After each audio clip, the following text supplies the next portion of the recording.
was in primary school. A rumour went around the school and it was who would be the first person to lose their virginity. And that really escalated until I was in high school, where I was harassed by a lot of people from different ages and different classes. So especially when I hit puberty, and when I spoke out about it, not many people listened, and that kind of created a target for other people to harass me, and it ultimately led for me to move out when I was 16 and try to get away from it, because even now when I go home it never stops. Yeah, incidences that I've been involved in have all been in very common public spaces, surrounded by people.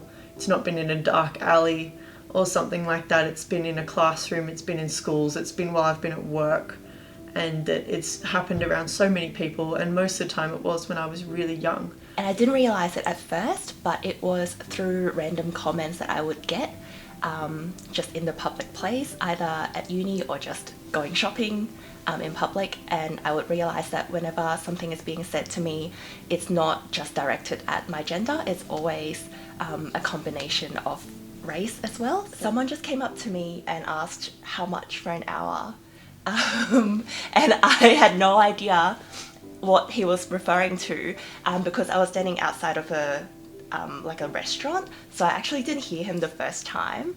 So I was like, oh, what do you mean how much? Oh, like the menu is here. And then he asked again, and then I was like, oh, he's asking about me, not the restaurant. And so I was like, I just said no, and I started running away, which he actually followed me a little bit.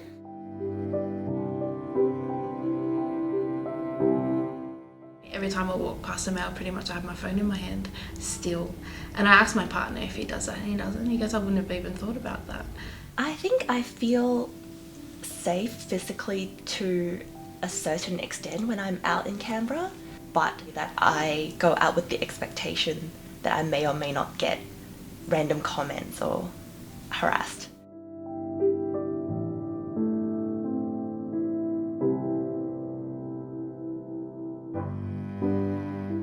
One of the biggest reasons I wanted to get out of hospitality was the sexualization of me, and I felt it at a very young age. I think I was working from 16 in cafes and whatnot, and the expectations on you to dress to be pretty and to be wearing low cut tops and things. And I think about that now, I feel very, very ill and uncomfortable that was a request made of someone who's 16. And when I asked why I wasn't promoted when someone else was promoted, they told me I wasn't promoted because that means I'd have 4 days a month sick leave, and they needed someone there.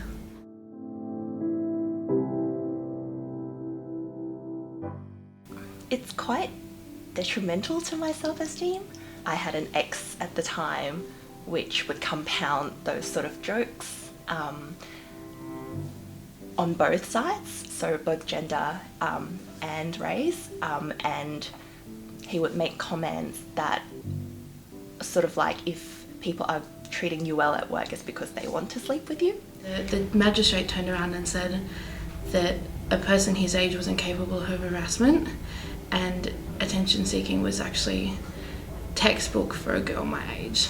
I was always questioned about why I did this and why I reported it, and well, if it was so bad, then why are you still at school? But why are you successful? If this was so bad to you, if this hurt you so much, why did you go to uni?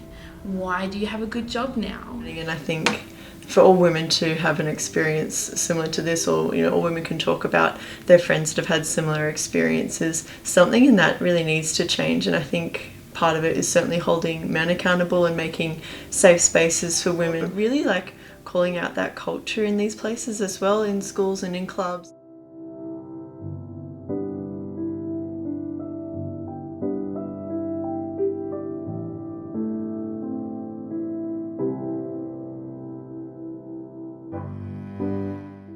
I think perhaps in sex ed, once or twice, we talked about consent and harassment, what constitutes consent, but that was only one class. So I don't really know if school or university in general prepared us for that.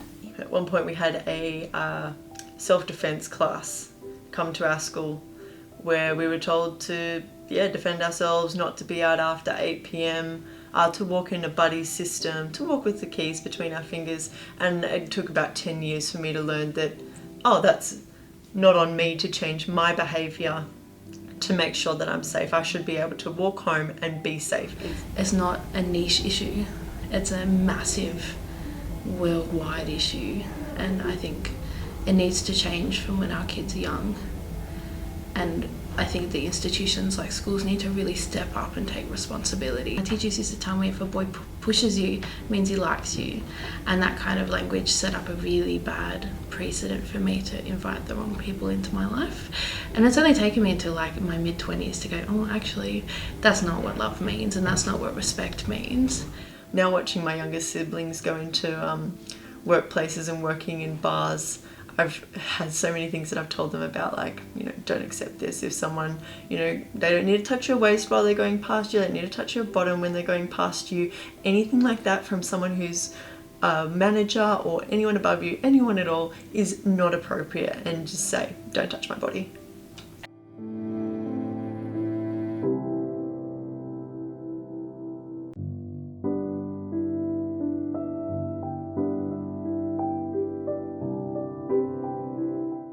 What I would have liked to have seen would be a better discussion and more ongoing discussion with kids from a younger age about what constitutes behaviour that could be sexual harassment or sexist comments or jokes that eventually lead up to someone thinking it's okay to harass someone else sexually.